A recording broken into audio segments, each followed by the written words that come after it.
ස්විට්සර්ලන්ත කාන්තාවකට පිළිකාවක් හැදුණා. මේ පිළිකා රෝගය නිසාම මම ඊටාම දරුණු විදිහට මානසිකව වැටුණා. මේ වෙලාවේ ඇගේ මිතුරියක් එයාට මේ opening the door of your heart ඔබේ හදවතට තියෙන දොර විවෘත කිරීම කියන සිංහලෙනුත් තියෙන මේ ඉංග්‍රීසි පොත මෙයාගේ යාළුවා මේ රෝගී කාන්තාවට දෙනවා. ඇය මේ පොත 20-30 ගානක් 40-50 පාරක් කියවනවා. මේ පොතේ තියෙන කරුණ නිසා ඇගේ ජීවිතේ වෙනස් වෙනවා. ඇයට අවශ්‍ය වෙනවා මේ පොත ලිව්වේ කවුද කියලා හොයාගෙන ඒ පොතේ කර්තෘතුමා හොයාගන්න. ඇය ඕස්ට්‍රේලියාවට යනවා ස්විට්සර්ලන්තයේ ඉඳලා මේ පොතේ කර්තෘවරයා හොයාගන්න. ඇගේ ජීවිතේ වෙනස් කර මේ පොතේ කර්තෘවරයා ලෝකේ වඩාත්ම ප්‍රසිද්ධ තේරවාද භික්ෂුන් වහන්සේ වන ආජාන් බ්‍රහම් තෙරුන් වහන්සේ. උන්වහන්සේ ලෝක ප්‍රසිද්ධ ආජාන් චා නැමැති තායිලන්තේ වනවාසී භාවනා යෝගීව වැඩ වාසය කර මහා තෙරුන් වහන්සේගේ ශිෂ්‍යයා. තායිලන්තයේ ආජාන් චා හාමුදුරුවෝ යටතේ අවුරුදු 9ක් වනවාසීව වාසය කරපු ආජාන් බ්‍රහම් 1980 ගණන් වලදී ඕස්ට්‍රේලියාවට වැඩම කරනවා එහි බෞද්ධ කටයුතු ප්‍රචලිත කිරීමට. ආජාන් බ්‍රහම් ස්වාමීන් වහන්සේ ශ්‍රී ලංකාවටද කීප වාරයක් වැඩම කරා. මේ අවුරුද්දේදී පසුගියදා පැවැත්වුණු ජාත්‍යන්තර බෞද්ධ සම්මේලනයකට සහභාගී වීමට පැමිණි අවස්ථාවේදී ගරු අග්‍රාමාත්‍යතුමාගේ සුවිශේෂ පෞද්ගලික ආරාධනයෙන් අරලියගහ මන්දිරයේදී විශේෂ ධර්මදේශනා දෙකක් පැවැත්වුවා. උන්වහන්සේගේ දහම් ඉදිරිපත් කිරීමේ ප්‍රධාන ක්‍රමයක් තමයි සරල සිත්ගන්නා සුළු කතා ඇසුරෙන් ඉතා ගැඹුරු දහම් කරුණු පැහැදිලි කරනවා. උන්වහන්සේගේ ධර්මදේශනා නිරන්තරයෙන් YouTube වැනි මාධ්‍ය හරහා අන්තර්ජාලයේ ප්‍රචාරය වුණත් රූපවාහිනී මාධ්‍යයකින් අහන්න ලැබෙන්නේ කලාතුරකින්. අද ITN මගින් ඔබට ලැබෙන්නේ ඒ දුලබ අවස්ථාවයි.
Thank you. And Venerable Sirs, it's very nice to see you again. And brothers and sisters in the Dhamma, it is a privilege to be here once again. And again, thank you to the Prime Minister for arranging this, and also thank you to the organisers of the 7th World Buddhist Summit for allowing me to use this opportunity to share the Dhamma. The World Buddhist Summit has their intention to spread the Dhamma, to be able to help many beings in our world experience a peaceful, successful, harmonious life, to bring about a greater degree of world peace. And in order to do that, it is wonderful to have ceremonies, it's wonderful to meet one another, but it's also part of the teachings of the Buddha is to share, to give teachings which are relevant to our modern age. When we were talking about how to bring more children into the Dhamma and to teach them so they can learn from these ancient teachings, grow and enjoy going to the temple. But today the emphasis is on professionals, those who are in business and in other areas such as the civil service, in governments, so that they can use these teachings of the Buddha in a way which enhances their work experience, which increases the economy, the GDP, because in my life I have found that these teachings of the Dhamma, they can enhance, increase the benefits, the experience of all parts of our life, including in business. Just 1 week ago, I was giving a seminar in Singapore, and it was on using Buddhist principles in business. And there, presenting alongside of me, was Mr. Chu Beng Tan. He was a former head of Keppel Shipping, and at the time, he's retired now, at the time he was the highest paid CEO in Singapore. There's also Jason Tan, who is currently the manager of Changi Airport, and he was just completed a few days earlier the opening of Terminal 4 in Changi Airport. And there was also a few investment bankers and people who write articles for Bloomberg. These were professionals at the apex of their career, but they were also very sincere Buddhists. Buddhists who wanted to share how they could practice the teachings of the Buddha in their workplace, to be leaders not of just companies, but leaders in ethics, leaders in kindness, and at the same time becoming very successful leaders, entrepreneurs, CEOs. And they shared many, many parts of their experience at work on how we can bring these Buddhist practices into our business environment. As you all know, you will spend many hours, a great proportion of your life at the office. And the experience you have at the office will affect much of your life at home and elsewhere. So how we can enhance our work experiences, we can employ many of the Buddhist principles in order to be successful without getting things like cardiac disease. A person once told me, actually it was a psychologist who gave TED Talk channel. And on that TED Talk channel, they were comparing, why is it that some CEOs in major businesses, some do have cardiac disease, while others are very healthy? Is it the fact that some people have more responsibilities, more worries, or is there some other reason? And doing her research, she found out quite convincingly that it is not the amount of work or stress which you have to deal with in positions of leadership, but it is very much how you deal with that stress, with that decision making in leadership positions. It is whether we can learn to make decisions carefully, with consideration, but decisively, without worrying too much. Too many people, they have important decisions to make in life, and they carry them around as a burden in their heart, in their mind, and that causes such stress that, as they say, the cholesterol sticks to the arteries, and you have major problems, cardiac disease. Other people, because they have the same amount of duties, the same amount of stress, they do not worry too much. They take it as a challenge. They don't have any negativity to the position they have to be in. They enjoy their responsibilities, which means that they don't have any problems with their cholesterol, which means they have good cardiac health. Those are the people which prove that it's not the stress, the work, the responsibility, the weight of responsibility, which is the cause of cardiac disease. It is the attitude we have towards what we have to do. So, first of all, please never imagine that because you have to work hard, that it has to be stressful. As some of you may know, that I work very hard as a Buddhist monk. I have huge amounts of responsibilities, and sometimes I travel around the world talking, sharing, but I do not get stressed out. I can still always enjoy whatever I have to do. So here is one of the stories, which I like telling stories, about how we deal with the very difficult things we have to do in our life. This was a story from my training in the jungles of Thailand in a forest monastery many years ago. My teacher was a monk called Ajahn Chah. First of all, how come I found a monk like Ajahn Chah? Now, you may know that I'm an English-born monk. When I went to Thailand and I found there was a monk, Ajahn means teacher, like Acharya, whose second name meant tea, Chah, I thought that's a monk for me.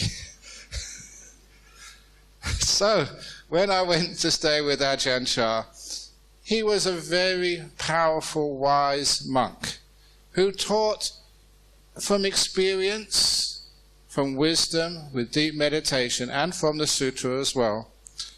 But on this one occasion, he just finished building a huge Uposatha hall, the ordination hall, a Sema hall. And after he'd finished building it, because that area of northeast Thailand was flat, it would get flooded during the heavy monsoon rains. So he built it maybe 1 meter, 2 meters above ground on a mound of earth. But after it was completed, there was a huge amount of earth left over. And he asked us monks, "Can you please move that earth?" Now at that time, I was only eating 1 meal a day in the morning. And it was a very simple meal without much nourishment. At that time, I was extremely thin. I'm making up for it now. And at that time, we were working very hard. We finished our 1 meal of the day after the Bindabata, maybe about 9 o'clock. And from 9 o'clock until we couldn't see at night, we would use shovels to put the excess earth into a wheelbarrow, and then to move that earth into the place where Ajahn Chah told us. It took us 3 days.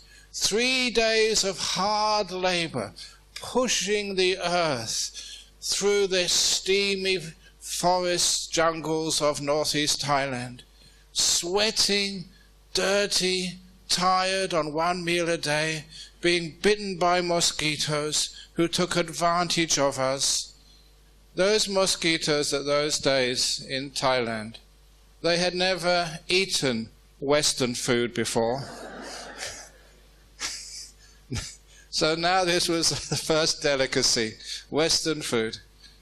After 3 days, I was exhausted. I was dirty. I hadn't had a chance to wash your robes. And very, very tired. But we'd finished after 3 days, and I thought now I could relax, rest. Following morning, I wash all my robes and do some meditation and recover. However, that night, Ajahn Chah, the teacher, the Hamdro, went to another monastery. And the second monk, the vice abbot, asked us after our 1 meal a day, he said, I've been thinking, I don't think that earth is in the correct place. Please move it.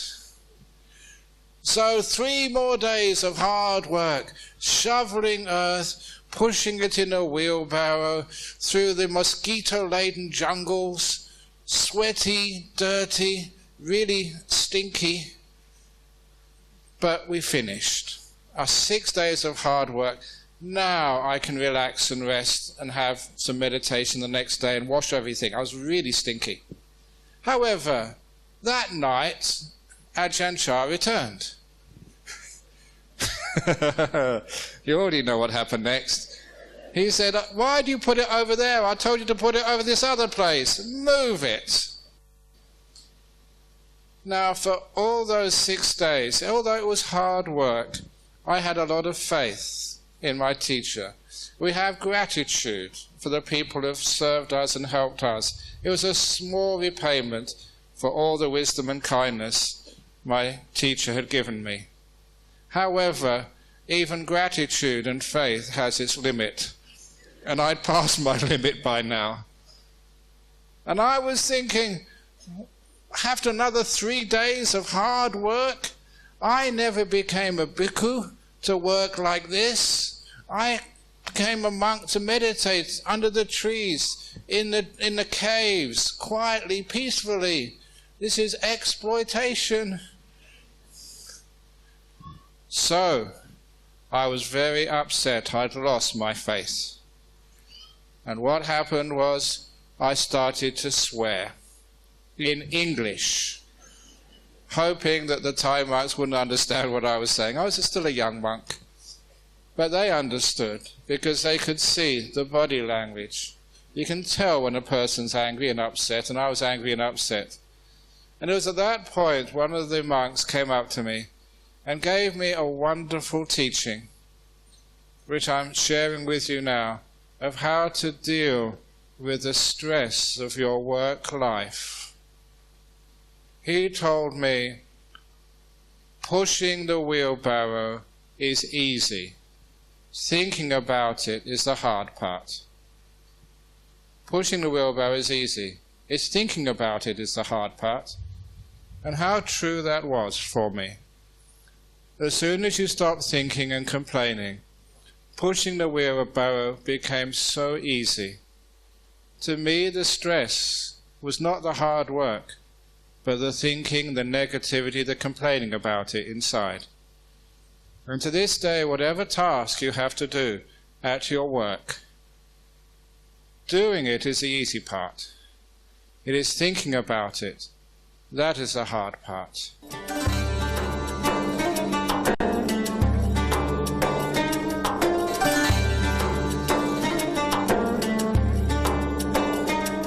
To me, the stress was not the hard work, but the thinking, the negativity, the complaining about it inside.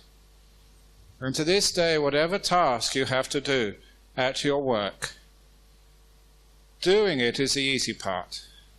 It is thinking about it. That is the hard part.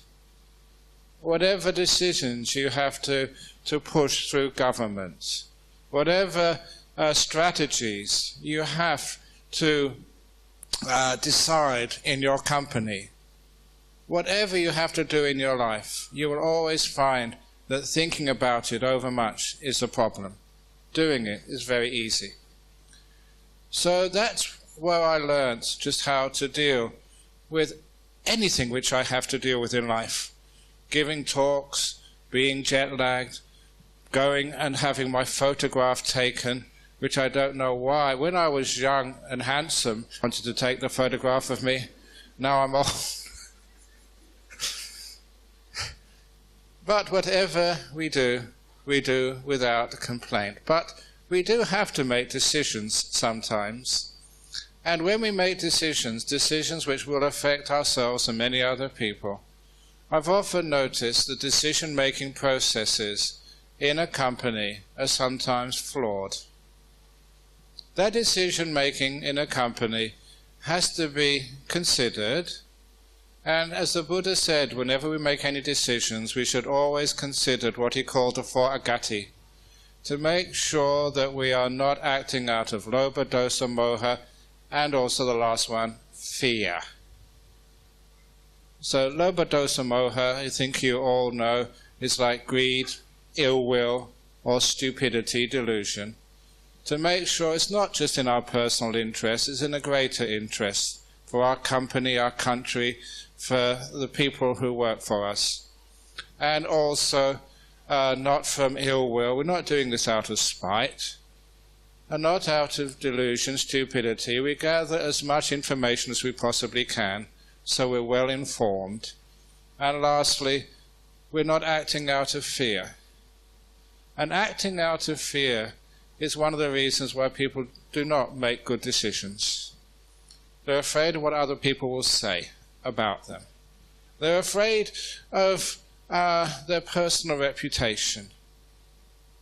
If it is something which you really believe in, which you know you should do for your company, for your country, for your religion, whatever it is, it's something which you feel very deeply about, please don't act out of fear. Because you find that fear stops people, stops companies innovating, progressing, and stops people taking chances. This is something which I learnt when I was a student at Cambridge. We found that many people, including myself, had some ideas, experiments to perform, things to try. And when I was at Cambridge, they would never say, no, that will not work. They would always say, give it a try, see what happens. You're always encouraged to give things a try without fear. 1,000 experiments, 1,000 ideas, 999 of them would fail. But the one which worked would push the barriers of knowledge further, would invent, see new dimensions, new things, new applications. It was called innovation. So people were encouraged to try new things, to go to new places, to see new things. That was not acting out of fear. But of course, you have to be responsible. When a person does make a decision in business, we worry so much, we expend so much of our energy before we make decisions. And one thing which I have discovered, which is an important part of the Dhamma, is that once you've made a decision, really it is not a right decision or a wrong decision before you decide. It's after you decide. You make it a right decision. Or because of heedlessness, you make it a wrong decision. Once you made the decision to go left or to go right, that is where you put most of your energy and commitment, to make sure that it's a decision which will work. You put the effort in to after you made the decision. So in companies' decision making, we commit, after we made that decision, to work really hard to make sure that that decision is going to work. We don't worry too much beforehand, but we certainly worry afterwards once a decision is committed to. But of course, it's tough in business, and especially many people complain about bosses and what they call bosses from hell. Difficult people which you have to deal with. And first of all, sometimes you can ask people, are you one of those difficult bosses to deal with? Because we always complain about others. But in here we have many bosses, many leaders. Are you one of those? Be honest about it. Are you difficult to deal with? And of course, if you're honest, as many of you are difficult to deal with. And why is that? It is not of personal failing. It is because a person who is in positions of authority have to make decisions quite quickly, and are decisions which can be disagreed with by many people, agreed with others. You have to take that responsibility to use your experience and wisdom to say, this is the decision which I have to do. It is one of the reasons why that in the discussion I had with business leaders, we had to encourage everybody to have empathy. Have empathy for a person in authority and the limitations which they have, and whether you could do the same in such a position, or you could do better. As a young man, I used to love cricket, and I use cricket similes here because this is Sri Lanka, and this is, well look, let me say it this way. When I went to give a talk in Adelaide one time, I was only there for one day, and it was in the Sri Lankan temple, hardly anybody came to my talk. Because at that day, Sri Lanka were playing Australia in a one-day international. And unfortunately, the competition was too strong for me. So they went to the cricket match instead. But, have you ever been watching a cricket match and think that the batsman or the bowler are hopeless, and you think you could do much better? We always think that way, but if we put ourselves in the position of the person out there facing the ball, it's a difficult position. We criticize people too much. We don't have that empathy to understand what it must be like. You know, being a prime minister of a country, it's not an easy job at all. Every time you make a right decision, a good decision, nobody puts your picture in the newspapers. You make one wrong decision and then it's all over the front page. That is the lack of empathy for the difficulties of a CEO in a position of authority. It's so hard to please everybody all the time. But if we had empathy, you know, for our leaders and CEOs, literally put ourselves in their shoes, we would be much kinder, more accommodating to the people under whom we serve. And number two, it is, as one of the, who's the managing director of the Changi airport said, how many people, when you go to work, how many of you go to work with the resolution that you're going to make somebody happy today? And people expect you to be made happy. So it'd be wonderful if you go to work wanting not just to create successful outcomes, but also happiness at work. And that creating some happiness and bonding at work is very important for success, you know, for bonding, for harmony, for working together.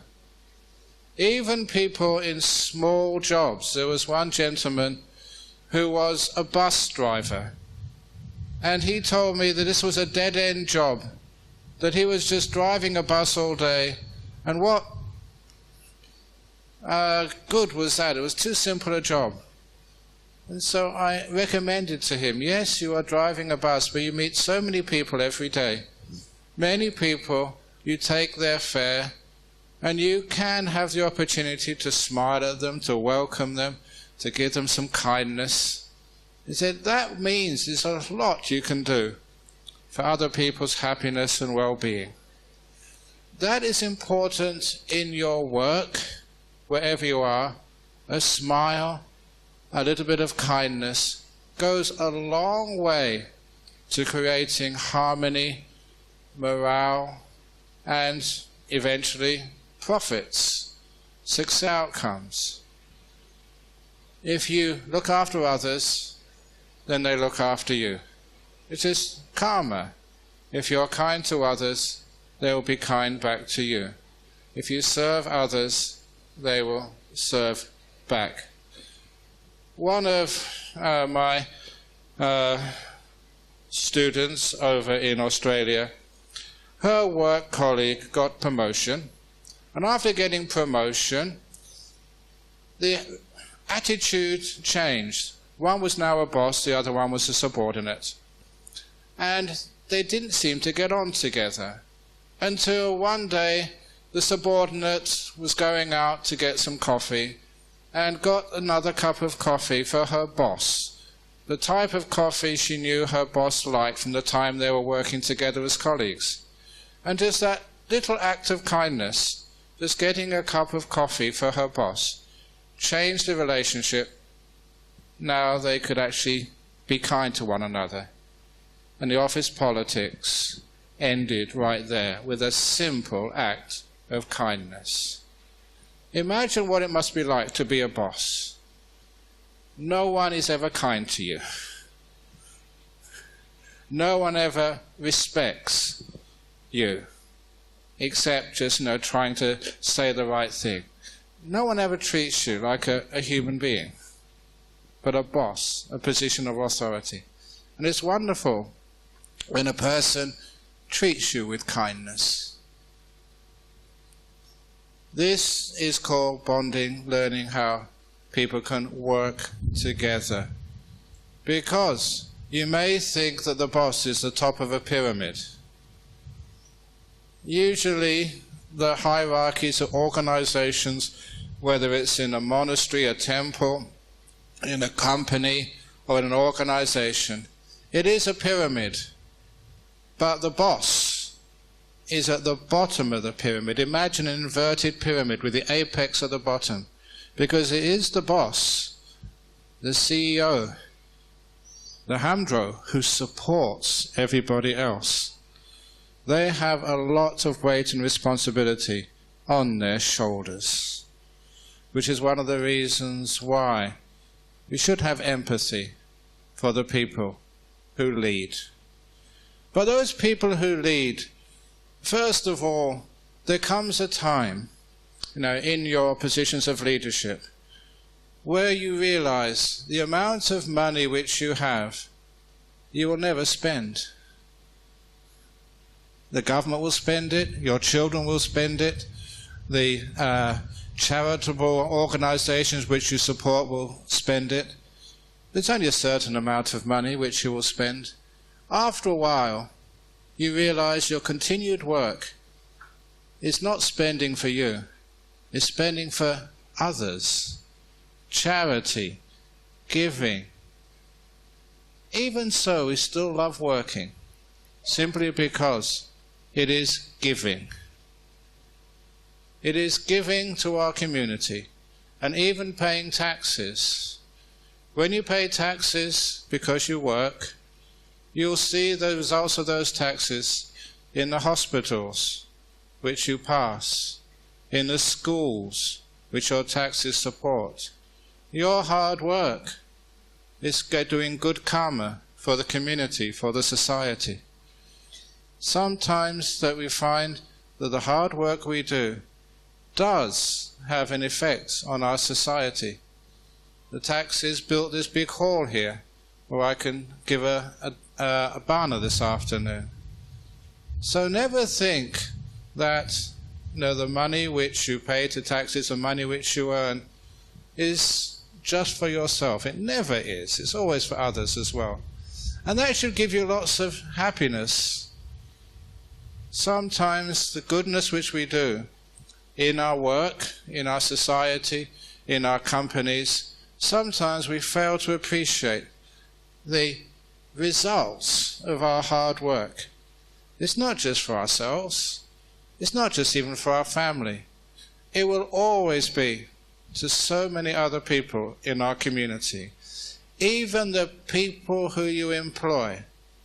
That your organizations, your business employs many people, which gives them livelihood, which means they can give their children a good education, they can live comfortably, they can save enough for any difficulties which they have in their life.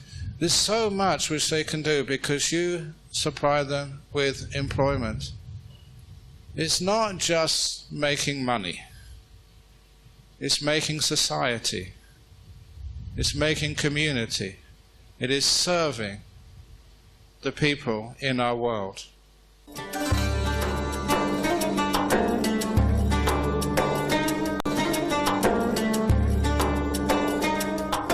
It's not just making money. It's making society. It's making community. It is serving the people in our world. Many people sometimes complain that business is greedy. It is not greedy. As Cheng Beng-chu, the former head of Keppel Shipping, CEO, said, companies are not corrupt. People can sometimes be corrupt, and that's why we have laws to restrain that. But companies provide a service for our world. And without them, there would be no employment. There would be no possibility to have aircraft which can fly people like myself around the world to share and to teach. It is important we have companies. However, we have to make sure that the experience we have at work is always going to be a positive one. Now, there is something which is important in which Buddhism can add to the work experience, and that is that one other way of dealing with workplace stress, and it's the stress in the workplace which causes people to be irritable and grumpy. You get grumpy, you have office politics, disagreements, mostly because people are tired. If we can somehow lessen the tiredness, so we're not so exhausted at work, if we can somehow find an easy method to do this, then we'll always find the workplace experience is much more positive, but also much more efficient. There was an article which I read in the business pages recently about people seem to spend more and more and more time at work, longer hours. And they were also saying that this has to be the way of the future. The competition is so tough that we have to work longer and longer hours. However, I disagree with that. Because in order to be productive, which is what we're really talking about, how much work can you get in one day? It's not just the length of time, it's also the efficiency. And this is something which I noticed many years ago, that productivity goes down in the afternoon when you start to get exhausted. You may see that with your children. If they're doing assignments, homework, there comes a time, they're doing the homework on computers these days, there comes a time when they're looking at a screen for 10, 15, 20 minutes, they're not producing anything at all. Their brain is not working because they're exhausted. And it's the same in the office. You may have to write an email. You have to consider a decision which may be quite crucial for your success of your company. And there are times when your brain is so clogged with tiredness, you can't think clearly. We call that just the exhaustion. The solution is very simple. And I mentioned this, please excuse me for repeating this, I mentioned this at lunchtime. The simile is with the glass of water. This is now part of the training in Harvard Business School. How heavy is this glass of water? I gave this simile once at Imperial College in London, and some smart aleck said about 85 grams. These were engineers. Said, this is not what I mean. How heavy is this glass of water? After 1 minute, my arm becomes tired. After 2 minutes, I'm in pain. After 3 minutes, I'm in agony. And I'm not a very smart monk. What should I do when it starts to get too heavy to hold comfortably? You just put it down and rest. After 1 minute of rest, I pick it up and it feels much lighter. It's the same weight, but because I've rested, I can handle it much easier. Harvard calls this an investment in time. For rest for a few minutes, those few minutes, 15 minutes, 20 minutes, which you relax. You don't try and figure out solutions to problems. If you know how to meditate, you meditate. If you just want to just go for a walk, go for a walk. You relax. That is 20 minutes, half an hour, which you're not working in a sense of doing the job which your boss wants you to do. But in that half an hour which you relax, your brain is recharging, re-energizing, which means in the afternoon you get 3 hours work done in 2 of high quality, no mistakes because your mind is clear. There's something very simple which we notice as Buddhist monks who meditate, who are mindful, who learn ancient wisdom, that learning how just to relax and put things down is not wasting time. It is making time. One of my friends in New York, he meditates 1 hour every day, except when he's busy. And when he's busy, he meditates 2 hours a day. In other words, he needs to be very clear, very precise, very productive when he's very busy. So this is one little method where Buddhism can affect our business, make it more effective, more productive, with less stress. The classic win-win situation. But more than dealing with stress that way, there's another part of business which is important called innovation. We live in a very competitive world. We have to learn just how to move our practices and our innovation further.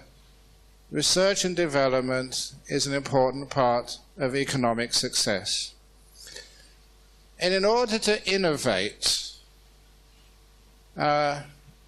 we need some new ideas. I'm not sure if you know where the ice cream cone came from.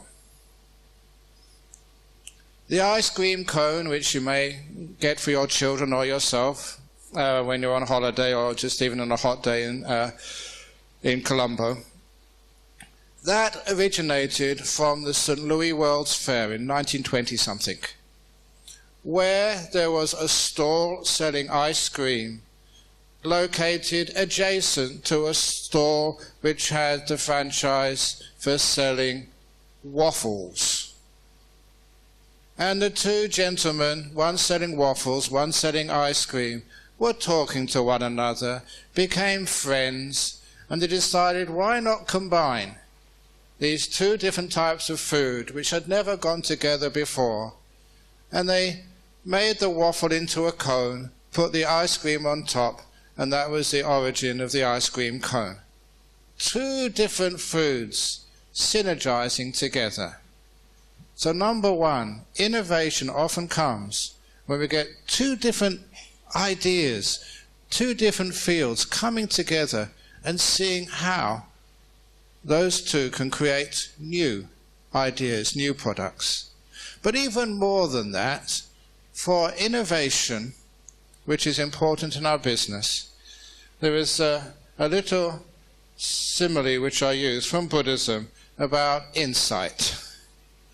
And I first performed this little demonstration in Daejeon in South Korea about 2 or 3 years ago in the 2015 World Computer Congress, where I gave the keynote address.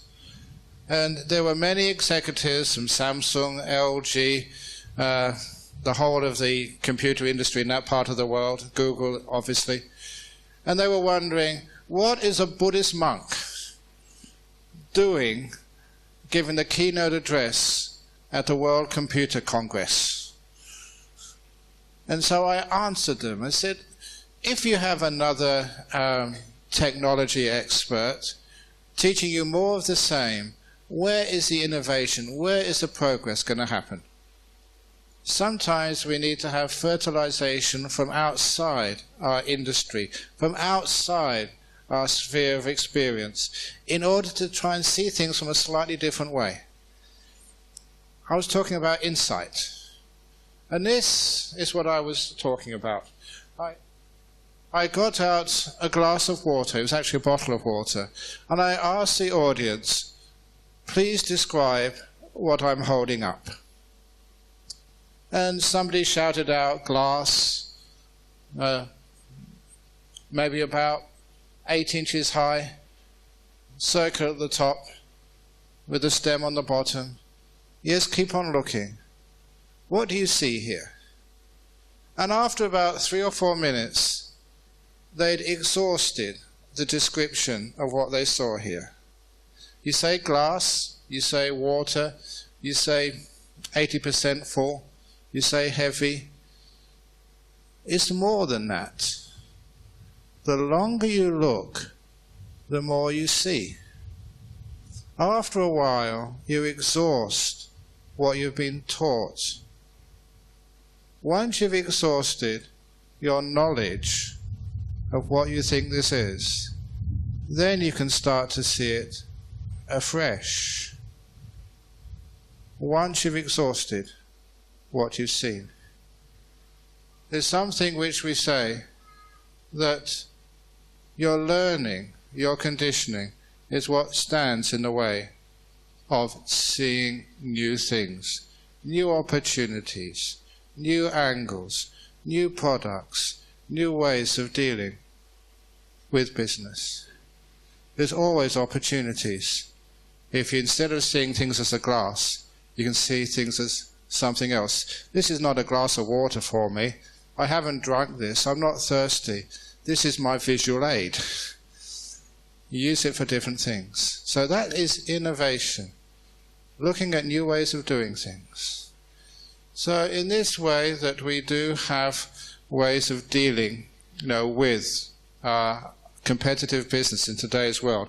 But also we have the difficulty that in any business environment that we have to sometimes give what is called performance assessment. In other words, we have to see somebody in our business who's not arriving at work on time, who's not performing, who's not fitted to the job which they have been given.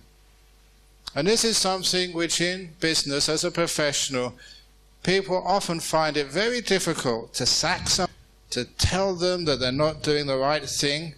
Even as a hamdro, sometimes I have to tell monks with great compassion that you're getting up too late, that you're not in time for the alms round. that you're not, where you're snoring when you're meditating, you're chanting out of key. We have all those things in the mind. And instead of just, being compassionate, be kind, just let it be. Of course, that's not good for the temple, it's not good for myself, it's not good for them. So we do have to criticize people sometimes. And the way we criticize in business, or in a temple, or even in a family, sometimes we just do not know how to give performance assessment. And the Buddha was very clear with the ways of right speech. Before you criticize somebody, first of all, make sure you're not doing the same thing yourself. Otherwise, people don't take you seriously. Even when I was a school teacher for 1 year, the rule in the school was that no child, no student was allowed to smoke. And the students complained to me because as soon as they knocked on the staff room door to ask something from a member of staff, there were billows of cigarette smoke came out of the staff room door. And of course, you have to be true to what you do. You have to be authentic. Otherwise, you have no authority. So, first of all, to make sure that, you are not guilty of what you accuse other people to do. And also, to make sure that you have the facts. That you are not misunderstanding, the situation. Because sometimes when a person, you think they may be just late, maybe they were at another appointment, maybe helping the company in some other way, please find out the facts. Don't criticize people too quickly. To make that point, many years ago, there were some scandals in the Sangha. There were monks in Thailand who were accused of having mistresses and found out to be true, so they had to be disrobed. So I used that time to show people just how easily we can judge unfairly. So what I did, I decided to make a confession myself.